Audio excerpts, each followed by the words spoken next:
Hello বন্ধুরা, আমরা আজকে যাচ্ছি ঢাকা-চিটাগাং হাইওয়েতে। ঢাকা-চিটাগাং হাইওয়ের কিছু দৃশ্য তোমাদের সাথে শেয়ার করব। ঢাকা-চিটাগাং হাইওয়ের একটা অংশে যেখানে নতুন ইউটার্ন দেওয়া হয়েছে, সেখান থেকে আমরা সামনের দিকে যাত্রা শুরু করছি। সামনের দিকে আমরা যাব।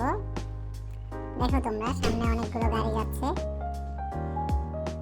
এই গাড়ির মধ্যে সবচেয়ে মজাদার একটি বিষয় হচ্ছে, তোমরা যেটা সামনে দেখতে পাবা, এই যে গাড়িগুলো যাচ্ছে, গাড়িগুলোর সাথে সাথে আমরা যাচ্ছি, হেলে দুলে আমরা যাচ্ছি গাড়ির সাথে সাথে। আমরা সামনে দেখতে পাচ্ছি মাইক্রো, হাইস গাড়ি, একটা বাস গাড়ি।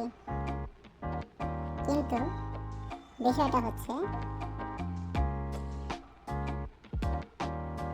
এই গাড়িগুলোর মধ্যে দিয়ে যখনই রোড ডিভাইডারটা শুরু হয়, তোমরা দেখতে পাবে যে রোড ডিভাইডার দুইটা সাইড আছে।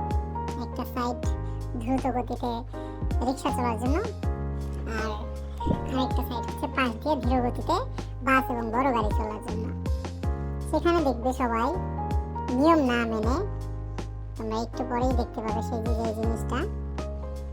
এখানে বাসগুলো, তারা ধীরগতির বাসগুলো এবং বড় গাড়িগুলো, যে ধীরগতির বড় গাড়িগুলো, বাসগুলো বাম সাইড দিয়ে ধীরগতিতে যাওয়ার কথা ছিল, তারা ধীরগতিতে বাম সাইড দিয়ে না গিয়ে সবাই দেখো ডান সাইড দিয়ে চলে যাচ্ছে। রোড ডিভাইডারের ডান সাইড দিয়ে যাচ্ছে। আর যে দ্রুত গতির, যাদেরকে আমরা রকেট গতি বলি, সেই রকেট গতির রিক্সাগুলো তোমরা এখনই দেখতে পাবে।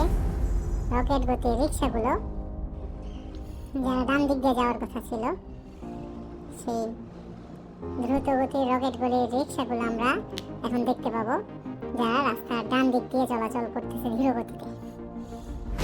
এই রকেটগুলো রকেটের গতিতে না চলে, তোমরা সবাই দেখো এই যে ধীর গতিতে চলাচল করতেছে, একটা আঙ্কেল মাঝখান দিয়ে পার হচ্ছে। এই রকেটগুলো রিক্সাগুলো দেখো রাস্তার পাশে, এরা হচ্ছে রাস্তার রোড ডিভাইডারের ডান সাইড দিয়ে সুন্দর ধীর গতিতে চলাচল করতেছে। বাস এবং বড় গাড়িগুলোর বাধা, বড় গাড়িগুলো তাদেরকে বাধা সৃষ্টি করতেছে মাঝখান দিয়ে। যেখানে বড় গাড়িগুলো বাম দিক দিয়ে যাওয়ার কথা ছিল, অবশ্যই দেখতে পাচ্ছ। তার জন্য রিক্সাওয়ালা এবং অটোওয়ালাদের, টেক্সলাদের আমাদের পক্ষ থেকে আমরা খুবই দুঃখিত।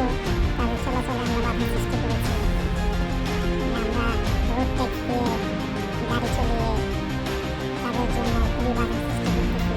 রাস্তায় চলতে হলে ট্যাক্স কেন দিতে হবে? চলতে হবে যেহেতু টেসলার মতো চলতে হবে। তাদের কাছে আমরা সরি, এই জন্য যে তাদের চলাচলের পথ আমাদের দ্বারা ক্ষতিগ্রস্ত হচ্ছে। তারা তাদের নিজেদের মতো চলতে পারতেছে না, উল্টাভাবে চলতে পারতেছে না। তাদের উল্টাভাবে আঁকাবাঁকাভাবে চলার কথা ছিল, সেখানে তাদেরকে সোজাভাবে চলতে হচ্ছে। এই জন্য সকল রিক্সা এবং টেসলাদের কাছ থেকে আমরা দুঃখিত।